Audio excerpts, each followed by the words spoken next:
Thanks for tuning in today. I'm Dr. Nick, the Incrementalist. Join me as I seek out the small incremental changes being applied in other industries that we can learn from and that can be applied in healthcare. Can these changes bring immediate value, but also add up to the big improvements and revolution we need in healthcare? Come along with me to explore the possibilities. My innovative guests from around the globe have used small incremental improvements to achieve their moonshot. Today, I'm talking to Adam Pellegrini. He's the General Manager and Senior Vice President of FitBit Health Solutions and a wearables leader. Adam, thanks for joining me today. Thank you very much for having me. So I'm excited. Fitbit's such a storied brand. It's really had this great presence in the marketplace.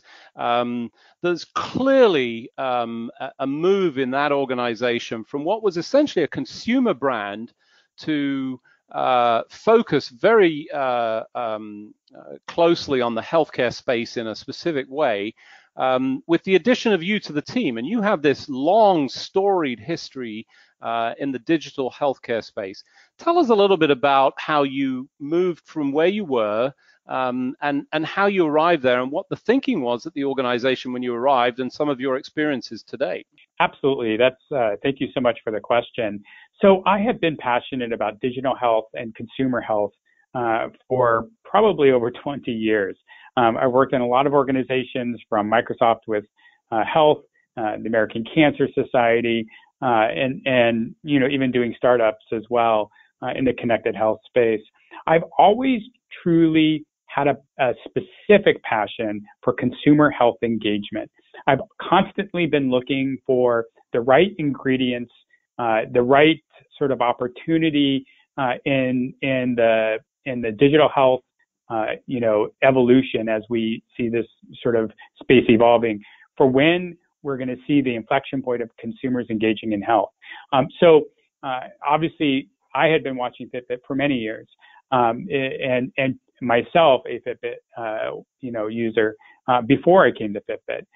And while I was at the working with Walgreens and doing digital health there, I really started being intrigued by this idea that we can connect consumers with this really engaging consumer health branded experience to the healthcare system. So once I started really getting sort of passionate about that connectivity, the concept of the power of wearables, and even beyond wearables, this power of the potential of digital therapeutics.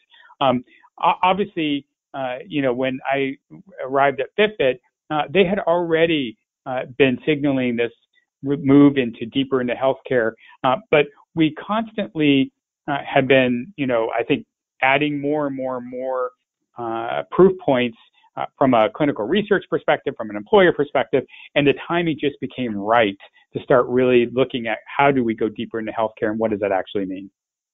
So, I mean, one of the interesting things there is that this is not just a consumer brand anymore. I mean, you clearly have pushed into the healthcare space, and not just regular healthcare, not just providers, but you're even focused on the research space and providing data that's actually delivering clinical insights at this point.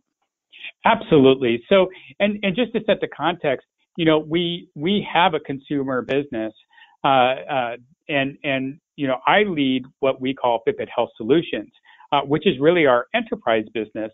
And that business itself has been sort of in the creation or evolution for the last 6 to 8 years, starting really with employers and looking at how to do employee health engagement and corporate wellness. And so when I came in, there was already a really good foundation to start building out some of these additional audiences and use cases to create. The health solutions business itself is incredibly, it's an exciting area for Fitbit because it's already connecting to over 1,500 employers, 6.8 million patients connect a Fitbit to a population health platform today, which is huge numbers. If anyone in our space knows that those are really fantastic population level numbers. And if you look at the size of the opportunity to transform healthcare from a consumer health engagement, just that alone, it's incredibly exciting. That's an amazing statistic. I mean, when you think about that in terms of the data acquisition rate and the amount of data, it's exciting to sort of think of some of the insights that you could start to develop from that, and I'm sure that you're doing so. Clearly, part of that strategy is to add in additional resources, individuals, and even corporations. And you've been not a big acquisition, but you've made a series of acquisition, including the most relatively recent Twine. That's an obvious sort of partnership. Tell us a little bit about the thinking behind that, and any of the insights that you've already arrived at in the short period of time that you've been together. Absolutely. So we were extremely excited when we found Twine, and really, obviously, many in our industry have known Twine for quite some time. And the co-founder, Dr. John Moore, for us, looking at how do we make meaningful impact as it relates to health outcomes when we plug in that patient or employee or consumer engagement element to a health platform, that was the question we asked ourselves. And so we searched high and low a long time for what was that right ingredient to add to the mix. I always think of, in my mind, I always think of things as recipes. You get the right recipe right, the right ingredients go into the right time. It just turns out beautiful. And so getting it right was important. When we looked at Twine, one thing that stood out above all else is this platform, this concept was created by, first of all, someone who was incredibly passionate about behavior change and health outcomes. And I've always believed in digital health that behavior change, the fundamentals of behavior change, are essential ingredients to a digital health intervention. The good news is the Twine team actually had been already working for 6 years, proving out models of behavior change in the healthcare industry, and so much data, so much learning around what worked and what didn't work. Frankly, they brought all of that with them to us, and so for us, it was like, wow, this is fantastic. These are all of the learnings, what works. This idea that you can't do everything just with technology. Twine's some of the fundamental concepts of Twine is, co-creation, a coach co-creating an action plan with a patient or employee. This idea that you can use a platform really to do more exception management, so that the things you don't really want to bug people with, they can actually be taken care of using AI and those type of elements, but the human touch still remains. And I think all of us are starting to really, and if you obviously with all your thought leadership and others are all, weighing in that you can't just remove the human aspect of healthcare. What you can do is make it more efficient. You can make it scalable. And those are the type of elements that we saw in Twine, this idea that we can scale the human touch in a way that was appropriate. So that's why when we looked at this organization, it was a no-brainer. And when we brought him in, and we all hit the ground running together very quickly. Dr. John Moore now looks across much of the organization outside of just the enterprise around the health aspect from looking at our products and features.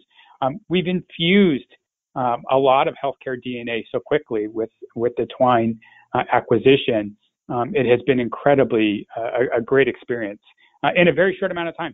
So that's great, because now you've got this concept of a solution that engages with the customer. You've got that feedback mechanism that is an imperative in this whole process, because if you're not providing, it's great, you've got all this data, but now you've got a feedback mechanism. And the other thing that seems apparent is this sort of ecosystem, the environment that you're creating that is designed to allow people to participate in an entirely open way. Tell us a little bit about that. Yeah, absolutely. So I've always been, anyone that's looked at sort of the past organizations I've worked for or worked with, you will see that I've always been a big believer that it takes a village in healthcare. It takes an ecosystem. It takes partners, plain and simple. There's no question about it. No one organization can do it all, nor should they do it all. So for us, having that ecosystem approach and strategy was critical. What made that even I think more feasible quicker was the launch of FitBit OS, which is our watch operating system. That literally created a platform for partners to be able to build apps on very rapidly. A JavaScript SDK that's very simple to build on, those type of elements. And so this platform now allowed us to go to our partners like a Walgreens and Limeade and Humana and others, and obviously United, and say, here is a way for you to co-create with us the next generation of watch apps and watch faces and interventions. And I think that is really the future of where these things are going, is this ability to co-create. Now, specifically with United, although we are, not necessarily creating a watch face with them, we have actually created a program with them. They actually created the program called United Healthcare Motion. And in that program, we didn't just create an app with them. We actually built the United Healthcare Motion program into our Charge 2 tracker. So it's not just about creating apps on top of an operating system. It's about how do you actually also take people's ingredients, organizations' ingredients and interventions, and build them into the actual device. So now a United Healthcare Motion member that's using a Charge 2 can, obviously sign up for that program, opt in, and then instantly unlock a digital intervention inside the Charge 2, which actually has the three metrics that they need to hit to get rewards: FIT, frequency, intensity, and tenacity, built into the actual experience of Fitbit.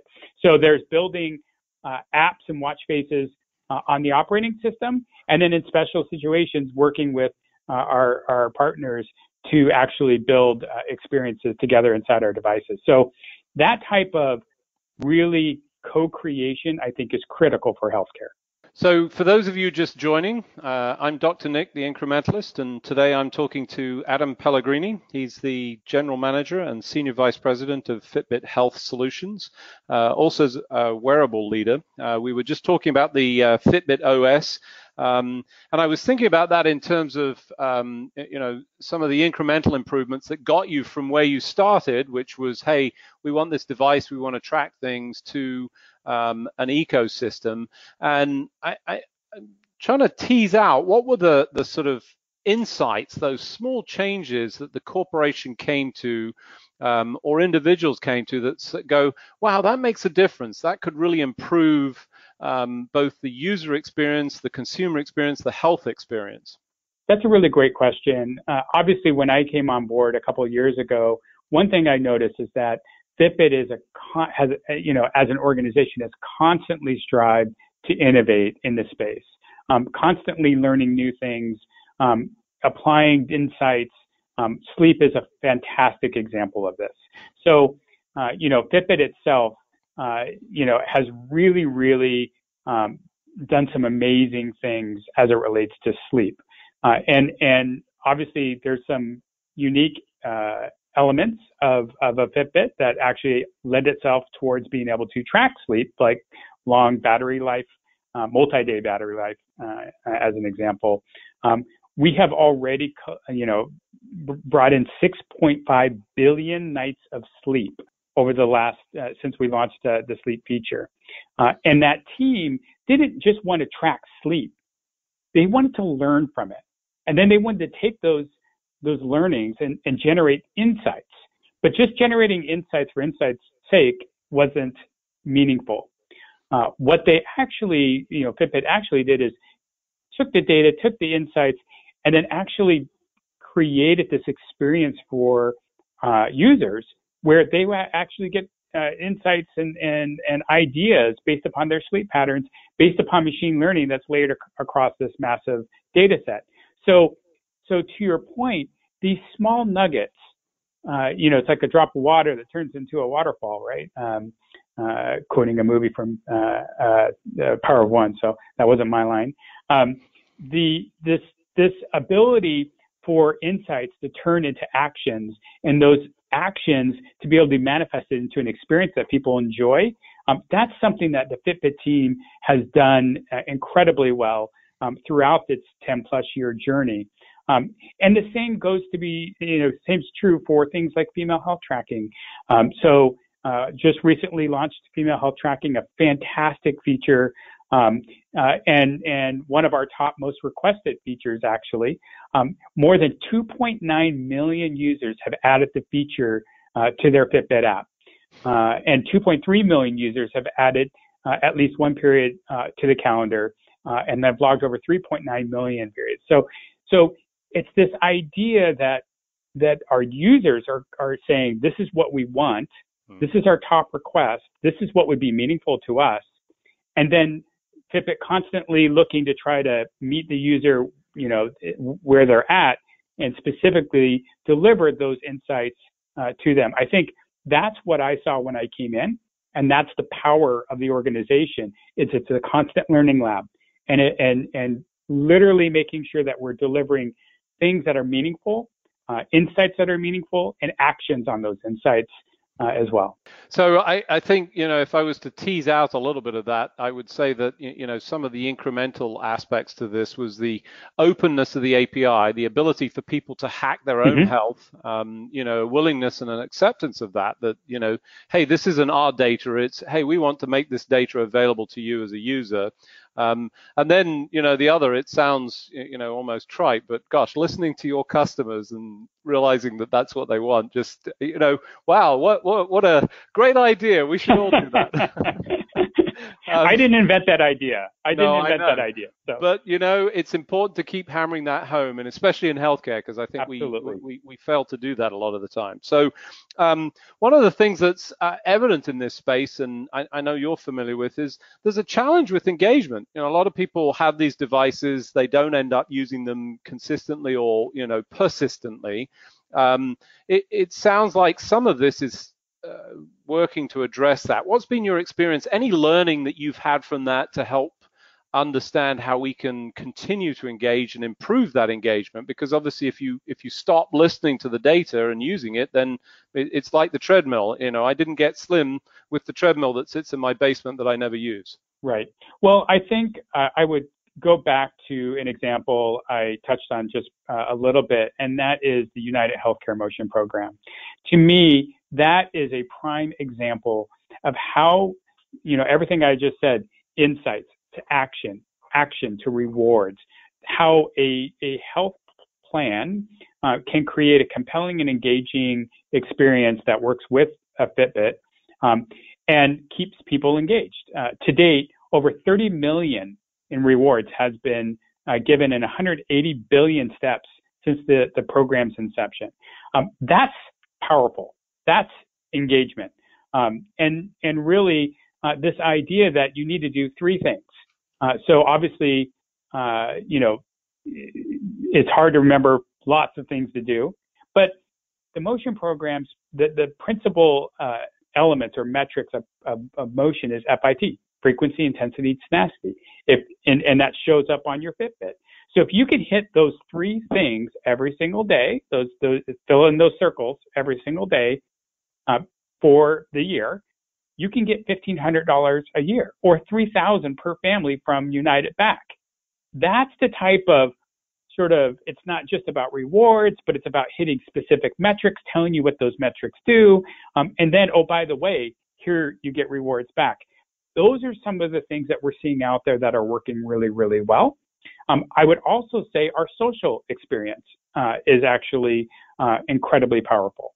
So we launched a program an experience called Feed. It's actually in our app, and that Feed, with very little, if any, really marketing of that feature, already has over 20 million people using it today.